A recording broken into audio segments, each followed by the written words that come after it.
हमारे अंदर मासूमियत होती है तब तक कोई भी गलती करते हैं, चाहे छोटी करते हो बड़ी करते हो, लेकिन बहुत जल्द उसे कबूल लेते हैं।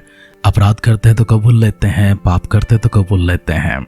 यदि हमारे भीतर की मासूमियत बाहर निकल जाती है तो कोई भी गलती अगर करते हैं तो उसे एहसास करना, उसे मानना, और हो सकता है भले किसी ने हमें रंगे हाथ पकड़ लिया हो तो भी उसे कबूलना कभी हमारे लिए कठिन हो जाता, मुश्किल हो जाता है। इसलिए हम कोशिश करेंगे कि हमारे भीतर की मासूमियत कभी बाहर ना जाए। छोटे बच्चे में मासूमियत को देखते हैं, उनकी नादानी को देखते हैं। छोटी सी गलती कर देते हैं, 2 बार पूछ लिया, थोड़ी सख्ती से पूछ लिया, सच बता देते हैं और दोबारा कोशिश करते हैं कि ऐसी गलती ना करें, क्योंकि वे माता पिता के अधीन में चलते हैं, उनके ढरवैयों में चलते हैं, वे सबक सीखते जाते हैं और यही छोटे छोटे सबक इंसान बड़े होते समय उसके लिए वसूल बनते हैं, उसके सिद्धांत बनते हैं, उसके जीवन के पक्के मानक बनते हैं। गलतियां हो, अपराध हो या पाप हो, किसी प्रकार की गुनाह क्यों ना हो, जब इंसान से हो जाती है उसे प्रायश्चित करना, पश्चाताप करना और वापस लौट आने पर उसके बदले में मिलने वाली प्रतिफल बिल्कुल सराहनीय है। हमारे ध्यान को आगे बढ़ाते हैं, किसी एक व्यक्ति को इसी प्रकार से देखते हैं जो चोरी करता है और अपने माता पिता के शाप के शब्दों को जब सुनता है वो तुरंत अपने अपराध को कबूल कर लेता है और अपने माता पिता से कहता है, जिस चोरी के विषय में तुम लोग बातें कर रहे थे और शाप के शब्द बोल रहे थे वो मैंने सुना है, मैंने ही चुराया है। और वो रुपया लेकर अपने माँ को जब लौटाता है, माँ प्रसन्न हो जाती है, माँ उसके बदले में आशीर्वाद देती है।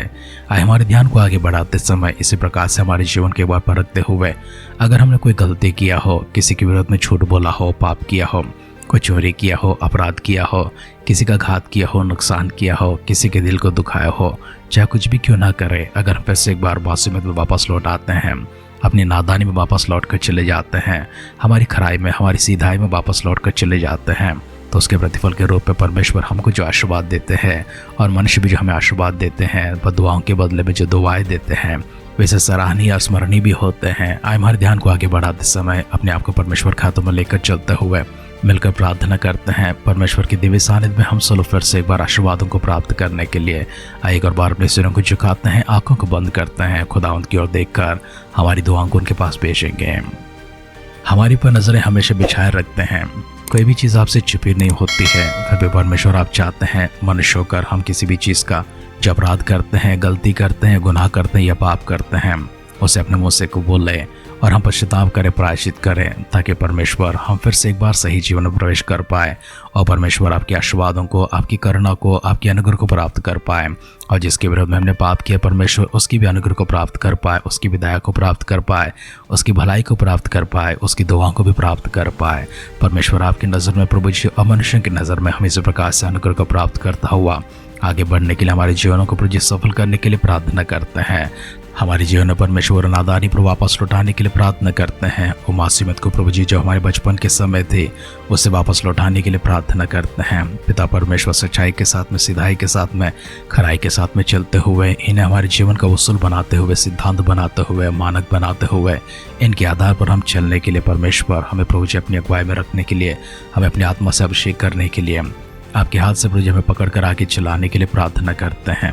आगे के समय परमेश्वर अपने वचन के माध्यम से फिर से बातें करने जा रहे, स्तुति आराधना करते हैं, प्रशंसा करते हैं, महिमा गौरव करते हैं, आभार आपकी प्रकट करते हुए हमारे उद्धार करता हमारे प्रभु यीशु मसीह के नाम से इस प्रार्थना को मांगते हैं। सुन और कबूल कर पिता, आमेन, आमेन, आमेन। आध्यात्मिक जीवन की दैनिक खुराक सुन रहे हमारे सारे प्रिय श्रोताओं को, परमेश्वर के प्रिय भक्तगणों को प्रभु यीशु मसीह के नाम में प्यार भरा जय मसीह की सुप्रभातम और शुभोदय कहते हुए हम सबका मनपसंद ध्यान केंद्र आध्यात्मिक जीवन के दैनिक खुराक में और इस नए दिन में आप सबका स्वागत करते हैं। हमारी अध्ययन न्याय को ग्रंथ 17 अध्याय में चल रही है। आज का पहला वचन से पढ़ते हुए हमारे अध्ययन को आगे बढ़ाते हैं। इब्राहिम की पहाड़ी देश में मीका नाम एक पुरुष था। उसने अपने माता पिता से कहा, जो 1100 टुकड़े चांदी तुझसे ले लिए गए थे, जिनके विषय में तूने मेरे सुनते हुए शाप दिया था, वे मेरे पास है, मैंने ही उनको ले लिया था। उसकी माता ने कहा, मेरे बेटे पर यहोवा की ओर से आशीष होए। तब उसने वो 1100 टुकड़े चांदी के अपनी माता को फेर दिए।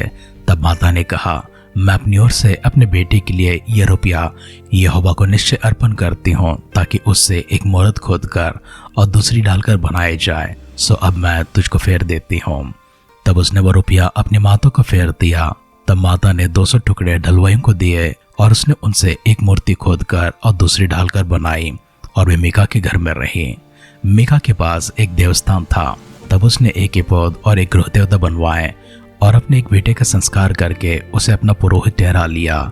उन दिनों में इसराइल का कोई राजा ना था, जिसको जो ठीक सूझ पड़ता था वही वह करता था। यहूदा के कुल का एक जवान लेवी यहूदा के बेतलहम में परदेसी होकर रहता था। वह यहूदा के बेतलहम नगर से इसलिए निकला कि जहाँ कहीं स्थान मिले वहां जा रहे। चलते चलते वह इब्राहिम की पहाड़ी देश में मीका के घर पर आ निकला। मीका ने उससे पूछा, तो कहाँ से आता है? उसने कहा, मैं तो यहूदा के बेतलहम से आया हुआ एक लेवी हूँ और इसलिए चला जाता हूँ कि जहाँ कहीं ठिकाना मुझे मिले वहीं रहूं। मीका ने उससे कहा, मेरे संग रहकर मेरे लिए पिता और पुरोहित बन और मैं तुझे प्रतिवर्ष 10 टुकड़े रुपये दूंगा और एक जोड़ा कपड़ा और भोजन वस्तु दिया करूंगा। तब वह लेवी भीतर गया और वह लेवी उस पुरुष के संग रहने को प्रसन्न हुआ और वह जवान उसके साथ बेटे का सा बना रहा। तब मीका ने उस लेवी का संस्कार किया और वह जवान उसका पुरोहित होकर मीका के घर में रहने लगा। और मीका सोचता था कि अब मैं जानता हूँ कि यहोवा मेरा भला करेगा, क्योंकि मैंने एक लेवी को अपना पुरोहित कर रखा है। न्यायों के ग्रंथ 17 अध्याय का पहला वचन से लेकर अंतिम वचन तक हमने पढ़कर सुना है। इसमें सर्वप्रथम भाग में देखते हैं, इब्राहिम की पहाड़ी देश में मीका नाम एक व्यक्ति हुआ करता था। उसने 1100 टुकड़े चांदी के अपने माता पिता के यहाँ से चुरा लिया था, जिनके विषय में जानने के बाद उसके माता पिता ने शाप दिया था। जो कोई भी उसे लिया है उसके लिए शाप दिया था। लेकिन मीका उन बातों को सुनता है, शाप के शब्दों को सुनता है। माता पिता के पास जाकर कहने लगता है, जिन रुपयों के विषय में तुमने शाप दिया था वो मैंने सुन लिया है, उन रुपयों को मैंने ही चुराया है। मीका ने वो सारे रुपये लाकर अपने माता के हाथ में दे दिया।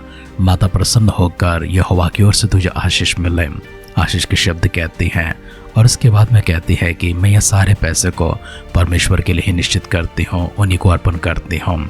उन 1100 चांदी के टुकड़ों में से उसकी माता ने 200 टुकड़े लेकर डलवइयों को दिया, ताकि एक मूर्ति खोदकर बनाए और दूसरी मूर्ति डालकर बनाए।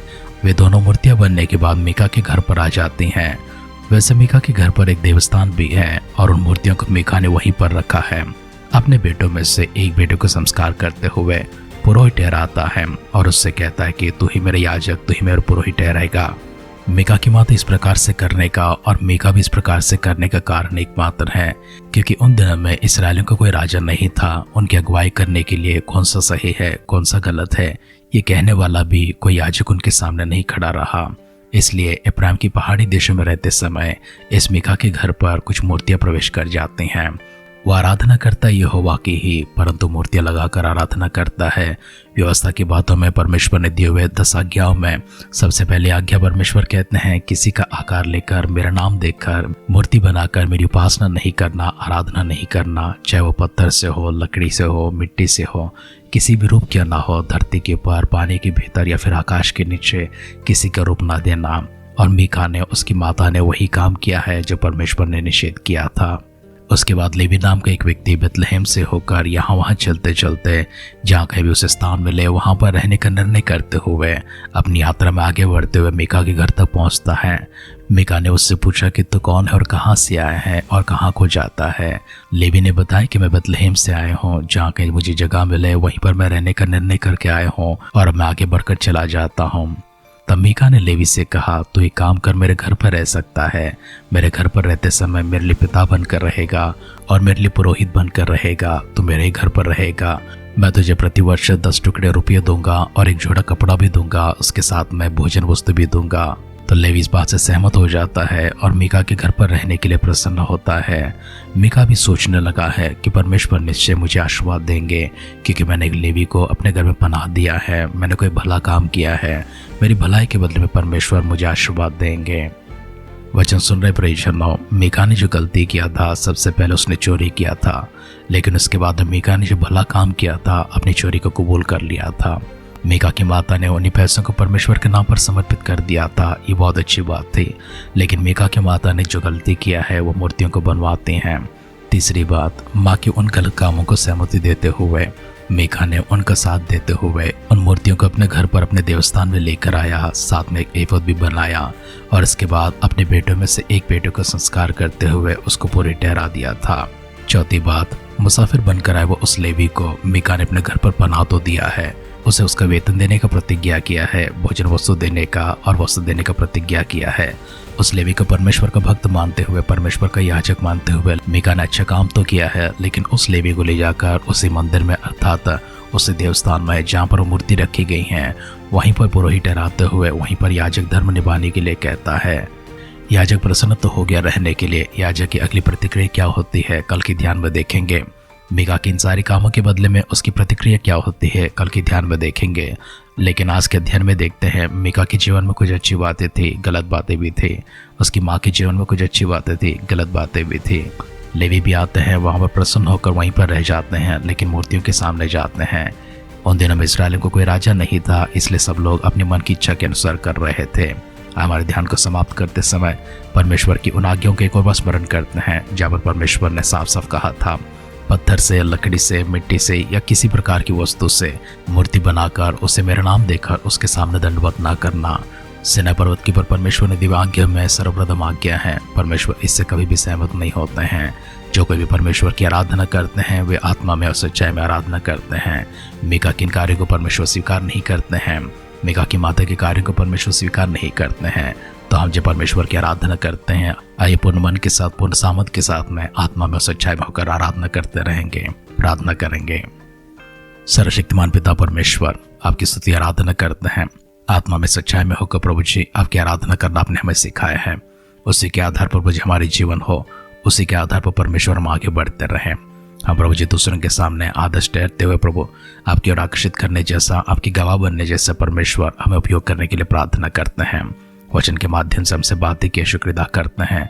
हमारे जीवन में सही निर्णय को लेकर सही रीति में प्रभु हम लोग चलने के लिए परमेश्वर हम सबों को फिर से एक बार अपनी आत्मा से भरने के लिए प्रार्थना करते हैं। आपके वचनों से प्रभु जी इस प्रकार से बातें करने के लिए प्रार्थना करते हैं। हाथ पकड़ प्रभु जी हमेशा हमें चलाने के लिए प्रार्थना करते हैं। प्रभु यीशु मसीह के बादलों के आगमन के लिए हमें सिद्ध करने के लिए दुआ करते हैं। प्रभु यीशु मसीह के बादलों के आगमन अगर विलंब होती है, कल सुबह फिर से एक बार हम सब मिलकर स्तुति आराधना करने के लिए, हमें जीवितों की संख्या में रखने के लिए दुआ करते हैं। अगर ऐसा न तो प्रभु यीशु मसीह के बादलों के आगमन में हम सबको शामिल करने के लिए दुआ करते हुए, प्रार्थना सुनकर दिए उत्तर के लिए फिर से एक बार आभार प्रकट करते हुए हमारे उद्धारकर्ता हमारे प्रभु यीशु मसीह के नाम से इस प्रार्थना को मांगते हैं। सुन और कबूल कर पिता। आमेन, आमेन, आमेन। सोच आपकी सही हो, विचार आपकी सही हो, आपके उद्देश्य और आपकी मनसा भी बिल्कुल साफ हो, परमेश्वर को भावता हुआ एक बलियाग के रूप में आपका जीवन हो, एक निर्णय, एक संकल्प के साथ में आप चलते रहे, जिससे परमेश्वर प्रसन्न होकर आपको स्वीकारते हुए अपनी स्वर की महिमा के साथ में आपको भरते रहे। हमारी से दुआ और कामना के साथ आज के ध्यान पर समाप्त करते हैं।